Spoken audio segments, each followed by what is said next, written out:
इस रेसिपी को बनाने के लिए हमने यहाँ गैस पर कढ़ाई रखी है। कढ़ाई में यहाँ हम डालेंगे 2 कप पानी। मेज़रमेंट का आपको पूरे तरीके से ध्यान रखना है। कप कटोरी आप गिलास सेट कर लीजिए। हमने यहाँ 2 कप पानी जो है ना वो डाल दिया है। 1 टेबल स्पून यहाँ डालेंगे रिफाइंड ऑयल। आप यहाँ तेल का इस्तेमाल भी कर सकते हैं। और हम यहाँ नमक डालेंगे टेस्ट के अकॉर्डिंग। पानी में यहाँ उबाल आने देते हैं। जैसे ही पानी में उबाल आ जाएगा हम यहाँ डाल देंगे 1 कप बारीक वाली सूजी। जिस कप से हमने यहाँ पानी लिया है उसी कप से हमने यहाँ 1 कप सूजी ली हुई है। अच्छे से मिक्स करेंगे। गैस इस टाइम हम बिल्कुल से स्लो कर देते हैं। स्लो गैस पर हम यहाँ इसको पकाएंगे। इतना पकाना है कि ये एक डो के फॉर्म में नहीं आ जाती सूजी। तो चलिए हमने यहाँ गैस स्लो कर दी है। स्लो गैस पर यहाँ इसको हम पका लेते हैं। चलिए हमने यहाँ इसको पका लिया है स्लो गैस पर 2 मिनट के लिए। अब हम यहाँ क्या करेंगे, गैस बंद कर देंगे और सूजी एकदम डो के फॉर्म में आ गई है। ये देख सकते हैं ना आप, ये देखिए। अब हम यहाँ इसको 5 मिनट के लिए सेट होने के लिए रख देते हैं। ये सेट हो रही है सूजी यहाँ, तो हम यहाँ करते हैं अगली तैयारी। अब हमने यहाँ गैस पर पैन रखा है। पैन में 2 टेबल स्पून तेल डालेंगे। तेल को हम गर्म करते हैं। जैसे ही तेल गर्म होगा आधी छोटी चम्मच साबुत जीरा डालेंगे। जीरे को हम यहाँ चटकने देते हैं। जीरा जैसे ही चटक जाएगा 3 हरी मिर्च डाल देंगे बारीक कटी हुई, और 1 इंच अदरक का टुकड़ा डालेंगे कद्दूकस किया हुआ। गैस स्लो कर देते हैं और स्लो गैस पर इसको हम कुछ सेकंड के लिए भून लेते हैं, जिससे अदरक का कच्चापन दूर हो जाए। कुछ सेकंड के लिए हमने यहाँ इनको भून लिया है। कलर के लिए डालेंगे आधी छोटी चम्मच से भी कम हल्दी पाउडर, आधी छोटी चम्मच से भी कम लाल मिर्च पाउडर, 1 छोटी चम्मच धनिया पाउडर और आधी छोटी चम्मच कुटी हुई लाल मिर्च। तीखा अपने हिसाब से कम ज़्यादा कर सकते हैं आप। और यहाँ डाल देंगे चटपटा टेस्ट देने के लिए 1 छोटी चम्मच चाट मसाला पाउडर। नमक डालेंगे टेस्ट के अकॉर्डिंग। 2 पिंच हींग डालेंगे। सभी चीज़ों को एक बार अच्छे से हम मिक्स कर लेते हैं। मसालों को हमें कुछ सेकंड के लिए भूनना है, ज़्यादा नहीं भूनना है। अगर मसालों को आपने ज़्यादा भून लिया तो मसाले आपके जल जाएंगे। इस बात का आपको पूरे तरीके से ध्यान रखना है। जैसे ही कुछ सेकंड के बाद मसाले भून जाएंगे, यहाँ हम डाल देंगे आलू। ये आलू हमने 2 बड़े साइज़ के लिए थे और ये हमने आलू बॉईल किए हुए लिए हैं। आप यहाँ आलू जो है ना अपने परिवार के हिसाब से ले सकते हैं। आलू को हमने यहाँ फोक की मदद से मैश कर लिया था। तो यहाँ गैस स्लो है। स्लो गैस पर यहाँ इसको हम अच्छे से मिक्स कर लेते हैं सभी मसालों के साथ में आलू को, इस तरीके से। फ्रेंड्स, आप लोगों से एक छोटी सी रिक्वेस्ट है, अगर आप लोगों को मेरी आज की ये रेसिपी अच्छी लगती है तो एक लाइक कर देना। अगर आप मुझे दिल से सपोर्ट करना चाहते हैं तो please Aiza cook food channel को सब्सक्राइब कर लेना। और आप मेरी रेसिपी कौन से शहर से और कौन से गांव से देख रहे हैं कमेंट्स करके ज़रूर बताना।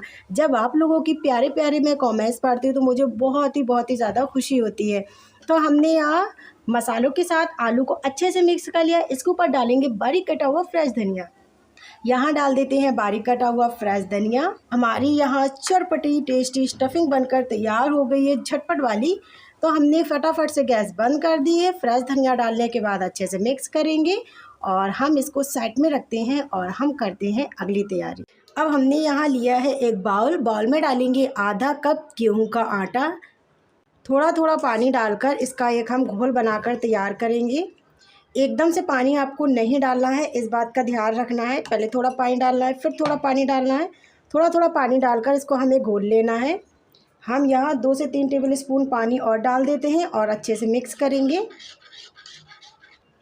चलिए हमने यहाँ इसको अच्छे से मिक्स कर लिया है और हमें यहाँ इतना ही पतला घोल चाहिए होगा, ये देखिए। अब हम यहाँ कुछ और भी सामग्री ऐड करेंगे। तो यहाँ डालेंगे हम 1 टेबल स्पून सफ़ेद तिल। अगर आपके पास है तो आप डाल सकते हैं, नहीं है तो स्किप भी कर सकते हैं। 1 टेबल स्पून डालेंगे यहाँ हम कुटी हुई लाल मिर्च। 1 टेबल स्पून यहाँ डालेंगे कलौंजी यानी मंगरेला डालेंगे। और हम यहाँ डाल देते हैं खूब सारा फ्रेश धनिया। अगर फ्रेश धनिया है तो आप ज़रूर डालें, नहीं है तो आप थोड़े से में भी काम चला सकते हैं। ज़रूरी नहीं है कि आप भरकर ही फ्रेश धनिया डालें। तो अगर थोड़ा है तो आप थोड़ा भी डाल सकते हैं। नमक डालेंगे टेस्ट के अकॉर्डिंग। नमक आप हिसाब से डालें, क्योंकि नमक स्टफिंग में भी डाल चुके हैं, सूजी में भी हम डाल चुके हैं, तो इसीलिए नमक आप यहाँ हिसाब से डालें। चलिए हमने यहाँ इसको बनाकर तैयार कर लिया है। अब हम इसको साइड में रखते हैं और यहाँ चेक करते हैं सूजी को। कढ़ाई से सूजी को हमने यहाँ एक बड़ी परात में ट्रांसफ़र कर लिया था। यहाँ हम क्या करेंगे, सूजी को अच्छे से हाथों से मसल लेंगे जिससे सूजी यहाँ चिकनी हो जाए। इस बात का ध्यान रखना है, इसको हाथों से अच्छे से मसल लेना है इस तरीके से। अगर सूजी हाथ में चिपके तो आप थोड़ा सा तेल या रिफाइंड ऑयल लगा सकते हैं। हमने यहाँ सूजी को अच्छे से मसल के एक डो के फॉर्म में ले आए हैं। अब हम यहाँ क्या करेंगे, यहाँ लेंगे हम थोड़ा सा डो, गोल करेंगे इस तरीके से। गोल करने के बाद यहाँ इसको हम चपटा करेंगे और चपटा करने के बाद हाथों में थोड़ा सा हम तेल लगा लेते हैं जिससे डो जो है ना हाथों में ना चिपके। आप इसको बेल भी सकते हैं, हाथों से भी बना सकते हैं, ये आपकी चॉइस है। तो चलिए हमने यहाँ इसको इस तरीके से बना लिया है। बस हमें इतना ही इसको बड़ा बनाना है। अब हमने जो स्टफिंग बनाई हुई है ना, स्टफिंग इसके अंदर रखेंगे। यहाँ लेंगे स्टफिंग, यहाँ इस तरीके से स्टफिंग हम भर लेते हैं और भरने के बाद यहाँ इसको हम इस तरीके से दबा देंगे। ये देखिए, हमें यहाँ इसको अच्छे से दबा देना है। जब हम इसको फ्राई करें तो ये खुले ना। चलिए हमने यहाँ इसको इस तरीके से बना लिया है। आप इसको बेल के भी बना सकते हैं, हाथों से भी बना सकते हैं, जिससे आपको आसान लगे आप यहाँ उससे इसको बना सकते हैं। तो चलिए बाकी के बचे सेम प्रोसेस में इसी तरीके से हम बनाकर तैयार करते हैं। हमने यहाँ इसको बना लिया है। अब हम यहाँ क्या करेंगे, यहाँ लेंगे इसको इस तरीके से और यहाँ छुरी की मदद से इस तरीके से यहाँ इसमें हम कट के निशान लगा देते हैं। ये देखिए। तो चलिए यहाँ इसको हम दूसरी तरफ भी इसी तरीके से सेम प्रोसेस में लगा देते हैं कट के निशान, ये इस तरीके से। तो चलिए बाकी के बच्चे सेम प्रोसेस में इसी तरीके से हम कट के निशान जो है ना वो लगा लेंगे। चलिए हमने यहाँ इसको बना लिया है। अब हम यहाँ क्या करेंगे, चलेंगे गैस की तरफ बिना कोई देरी किए। अब हमने यहाँ गैस पर कढ़ाई रखी है। कढ़ाई में हमने यहाँ तेल डाल दिया था गर्म होने के लिए। तेल यहाँ जो है ना बहुत अच्छे से गर्म हो गया है। अब हमने यहाँ जो घोल बना कर रखा है ना आटे का, उसको हम लेंगे इस तरीके से, यहाँ लेंगे और हम यहाँ इसको इस तरीके से डिप कर देंगे। डिप करने के बाद फोक की मदद से यहाँ इसको हम निकाल लेते हैं और हम यहाँ इसको तुरंत डाल देंगे कढ़ाई में। तो सेम प्रोसेस में इसी तरीके से हम यहाँ इसको फ्राई करेंगे। बस यहाँ क्या करना है, घोल के अंदर डिप करना है और तुरंत हम यहाँ इसके अंदर डाल देंगे इस तरीके से। जितने कढ़ाई में आ जाएंगे आराम से हम यहाँ उतने ही डालेंगे। हम यहाँ इनको क्या करेंगे, इस तरीके से हम पलट देते हैं। जैसे ये हल्के से सिक जाएंगे ना, तो हम यहाँ इनको इस तरीके से पलट देते हैं और पलटते पलटते हुए यहाँ इनको हम फ्राई करेंगे। आप यहाँ गैस जो है ना फुल पर ही रखें।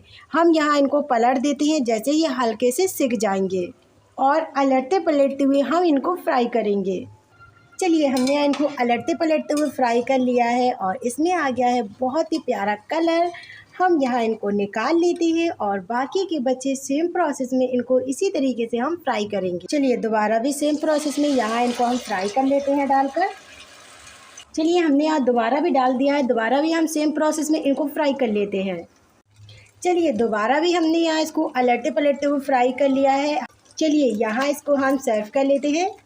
चलिए हमने यहाँ इसको दोबारा भी फ्राई करके सर्व कर लिया है। आप यहाँ बनाइए मेरे तरीके से सूजी और आलू का टेस्टी नाश्ता और यकीन मानिए आपको बेहद पसंद आएगा। रिमझिम बारिश हो रही है तो बारिश में चाय के साथ, चटनी के साथ, सॉस के साथ, किसी के भी साथ सर्व कर सकते हैं। बहुत ही मज़े का लगता है, झटपट से बनकर तैयार हो जाता है। ज़्यादा मेहनत करने की आपको कोई ज़रूरत नहीं है। तो फ्रेंड्स कैसी लगी मेरी आपको आज की रेसिपी कमेंट्स करके ज़रूर बताना और रेसिपी अच्छी लगी हो तो एक लाइक कर देना। चैनल पे मेरे न्यू है तो चैनल को सब्सक्राइब कर लेना और बेल आइकन घंटे बटन ज़रूर दबाना, जिससे मैं नई रेसिपी लेकर आऊँ वो रेसिपी आप तक सबसे पहले पहुँचे। तो फ्रेंड्स मिलते हैं हम आपसे अगली रेसिपी में यानी न्यू रेसिपी में। जब तक के लिए bye bye and take care. अपना ख्याल रखना, दुआ में याद रखना।